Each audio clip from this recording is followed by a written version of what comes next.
আজকের ভিডিওটা তোমাদের হচ্ছে ৯,০০০ টাকার মধ্যে সংসার চালিয়ে কিভাবে মানি সেভ করা যাবে। মাত্র ৯,০০০ টাকা হাতে থাকলে কিভাবে মানি সেভ করে সংসার চালানো যাবে।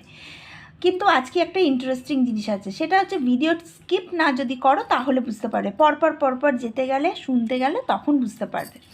প্রথমে বলা যেতে পারে ৯,০০০ টাকাতে সংসার কিভাবে চলবে। মাত্র ৯,০০০ টাকা সত্যিকার সংসার চালানো যায়? হ্যাঁ, চালানো যায়।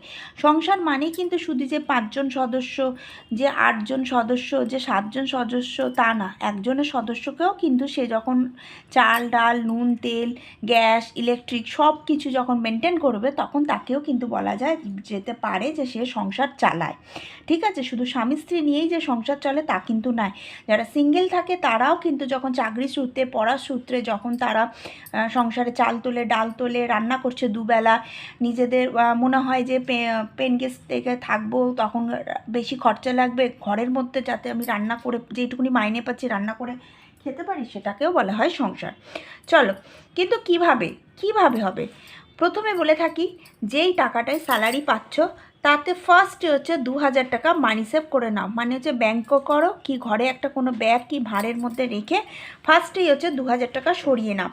নিজের জন্য ফোন গাড়ি টুকটাক খরচের জন্য রাখো। ফোনের জন্য তো ৩০০ টাকা অবশ্যই রাখতে হবে, গাড়ির জন্য ৫০০ টাকা রাখতেই হবে, যেহেতু তোমাকে কাজে যেতে হবে। ঘরে বসে তো কাজ করলে চলবে না, তোমাকে গাড়ি ঘোড়া করেই কাজে যেতে হবে।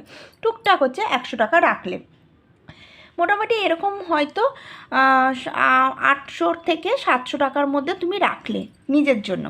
ঠিক আছে, গ্যাস হচ্ছে ৯০০ টাকার গ্যাস বললে, এবার যেহেতু একজন খাচ্ছ, একজন সদস্য, আরামসে তোমার কিন্তু 2 মান্থ কিন্তু গ্যাস চলে যাবে। ঠিক আছে, ২ মাস কিন্তু গ্যাস চলে যাবে। মাসকাবারি বাজার, এবার চলো আমি নিলাম হচ্ছে এই হচ্ছে মানি সেভ আর ফোন টোন। এবার মাসকাবারি বাজার, এবার তোমরা বুঝতে পারছো তো এখানে স্কুল নেই, মেডিসিনস নেই, কিছু নেই, মেনটেনেন্স নেই, ইএমআই নেই। কেন নেই? এটা হচ্ছে সিঙ্গেল যারা হচ্ছে থাকো, যারা চাকরি সূত্রে বাইরে থাকো, তারা হয়তো তারা ২০,০০০ টাকাও ইনকাম করো, কিন্তু ৯,০০০ টাকা যদি তোমাদের কাছে রাখো আরামসে তোমাদের কিন্তু সংসার চলে যাবে। দেখো হচ্ছে মাসকাবারি বাজার, ফার্স্টে কি আমার হচ্ছে মাসকাবারি বাজারটা তুলতে হবে, কারণ আমি নিজে ঘরে খাবো, আমাকে মাসকাবারি বাজারটা তুলতে হবে। চাল হচ্ছে ৭ কেজি, ময়দা হচ্ছে ৫০০ গ্রাম, লঙ্কার গুঁড়ো হচ্ছে ২০ টাকা, হলুদ গুঁড়ো ২২ টাকা, জিরের গুঁড়ো ৪০ টাকা, তেল হচ্ছে ১ প্যাকেট, তারপর হচ্ছে ডাল হচ্ছে ২৫০ গ্রাম, মানে মুসুর ডাল ২৫০ গ্রাম, চিনি হচ্ছে ৫০০ গ্রাম। আচ্ছা, এখানে একটা ছোট্ট পিঁপড়ে যাচ্ছে, দেখো দেখতে পাচ্ছ, নিজের জায়গায় নিজে যাচ্ছে। আর কোনো দিন কাউকে আঘাত করা উচিত না, কোনো দিন উচিত না, কোনো জীবকে আঘাত করা উচিত না, সে নিজের মতো নিজের জায়গায় চলে যাবে। তো চলো ভিডিওর মধ্যে আসি। সেটা হচ্ছে কি, জিরে ৫ ফোড়ন হচ্ছে ৩০ টাকা, শুকনো লঙ্কা ২০ টাকা, আর বিরিয়ানির মশলা, মানে দেখো তুমি যেহেতু একা থাকবে, যারা একা থাকছো তারা হচ্ছে একটুখানি ইচ্ছা করে না যে একটুখানি রাত্রিবেলা অফিস থেকে এসে একটু অল্প করে বিরিয়ানি মানে রাইস কুকার একটু বিরিয়ানি করে ফেললাম, মনে হয় না একটু করতে, তো সেরকম ৩০ টাকা ৪০ টাকা ফেলে রাখবে। চাল হচ্ছে ১০০ টাকা, মানে এটা গোবিন্দভোগের চালও কিনতে পারো, আতপ চালও কিনতে পারো খিচুড়ি খাওয়ার জন্য, বা আতপ চাল হচ্ছে ৫০ টাকা। এটা হচ্ছে ১০০ টাকার হচ্ছে তোমার বিরিয়ানির চাল, আর হচ্ছে আতপ চাল হচ্ছে ৫০ টাকা, বা গোবিন্দভোগের চাল ৫০ টাকার মধ্যে কিনতে পারো একটু খিচুড়ি ভোগ খাওয়ার জন্য। তো টোটাল হচ্ছে আমি একটা বাজেট দিয়েছি ১৩০০ থেকে ১,০০০ টাকার মধ্যে কিন্তু আমার সারা মাসের একটা বাজেট তুমি নিতে পারো। এবার চললো তোমার হচ্ছে খাওয়া খরচ। এবার যারা হচ্ছে ৯,০০০ টাকা হাতে রাখবে তারা খাওয়া খরচ কী রাখবে, ডেলি হচ্ছে ৭০ টাকা করে রাখবে, ৩০ দিনে হচ্ছে ২,১০০ টাকা। সন্ধ্যের একটা টুকটাক টিফিন থাকতে হবে ২০ টাকা, সেটা হচ্ছে ৬০০ টাকা। আর যদি তোমরা হচ্ছে ৭০ টাকার মধ্যে তোমাদের দুবেলা বাজার হয়ে যাবে, আর সন্ধ্যের টিফিনের জন্য ২০ টাকার থেকে ১০ টাকার মধ্যেও কিছু একটা করতে পারো।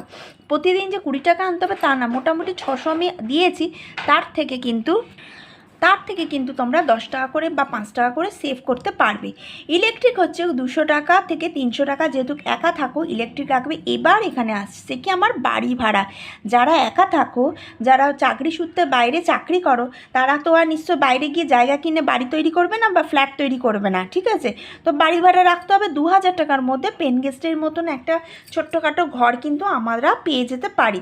তাহলে কিন্তু এবার বাড়ি তো তোমরা দেবে ২,০০০ টাকা, মানে এই বাড়িতে ২,০০০ টাকা টাকা মানে যেটা হচ্ছে মানি সেভ, সেটা তোমরা বাড়িতেও দিতে পারো, তোমাদের কাছে রাখতে পারো।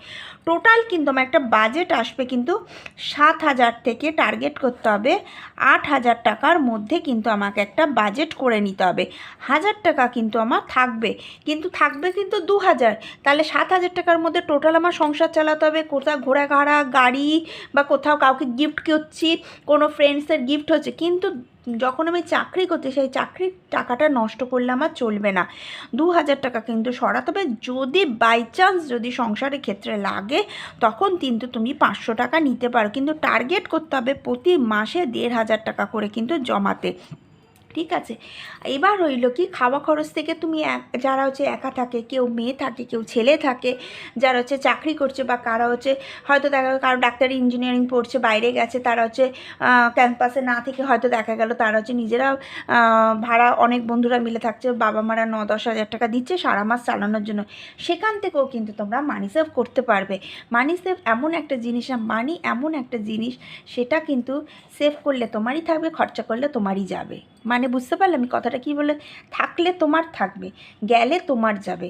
মানে তুমি যদি যতটা পরিমাণ খরচা করে ফেলবে কারোর কিচ্ছু হবে না, তোমারই লস হবে, তোমার খাটুনি। তুমি সবসময় টার্গেট করবে আমি যে রক্ত জল কষ্ট করে যে আমি হচ্ছে 7,000 বা 9,000 বা হচ্ছে 10,000 যে আমি স্যালারি পাই, আমি সিঙ্গেল কথা বলছি, হ্যাঁ, তখন কিন্তু কি হবে, তারা যদি কিছুই না জমাতে পারো তোমাদেরই কিন্তু কষ্ট লাগবে।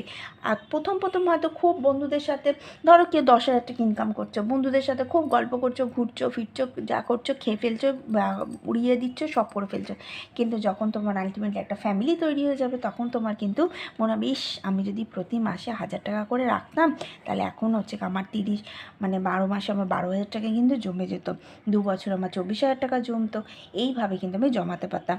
কিন্তু তোমাদের খেয়াল করতে হবে না, আমাদের খরচা করলে চলবে না, আমাদের মানিটা সবসময় কিন্তু সেভ করে রাখতে হবে। আর একটা জিনিস বলি, তোমরা যদি ঘরে না টাকা সেভ করতে পারো, মাইনা পেই যেটা আমি আগেই বললাম ব্যাংকে তোমরা ফেলে রাখো, সেখান থেকে তোমরা কিছু যত সামান্য কিন্তু তোমরা একটা ইন্টারেস্ট পাবে। বাবা মাকে সবসময় খেয়াল করতে হবে, এটা কিন্তু লক্ষ্য করতে হবে, যেটাই আমার ভিডিও দেখছো না কেন সব সময় বাবা মায়ের পাশে দাঁড়াতে হবে। যেমন সন্তানকে যখন বাবা মা একটা দাঁড় করিয়ে দেয় না, তুমি চাকরি করার যোগ্য কে তৈরি করে, পেট থেকে বেরিয়ে তো কেউ চাকরিতে ঢুকে যায় না, সে মা বাবারা তাকে কষ্ট করে প্রবলেম কত ক্রিয়েট করে না, প্রবলেম কত ফেস করে সেই বাচ্চাটাকে রেডি করে যাতে তারা একটা এজ আসবে সেই এজে নিজে রোজগার করতে পারবে। সেরকম তোমাদেরকে খেয়াল করতে হবে যাতে বাবা মাকে দেখার জন্য, সেটা ছেলেই বলো মেয়েই বলো, এখন হচ্ছে সবাই ইকুয়াল, হ্যাঁ, একটা মেয়েও তার হচ্ছে শ্বশুরবাড়ি করেও তার বাবা মাকে দেখতে পারে, আর সেটা একটা হাজব্যান্ডকে সাপোর্ট করা দরকার। যেমন যদি ছেলে তার বাবা মাকে দেখতে পারে তাহলে একটা মেয়ে কেন তার বাবা মাকে দেখতে পারবে না, কারণ মেয়েটাকে যখন সেই ছেলেটা বিয়ে করছে সেরকম তো ছেলেটাকেও তো মেয়েটা বিয়ে করছে না। ঠিক আছে, তো ভিডিওটা ভালো লাগলে লাইক শেয়ার সাবস্ক্রাইব করো।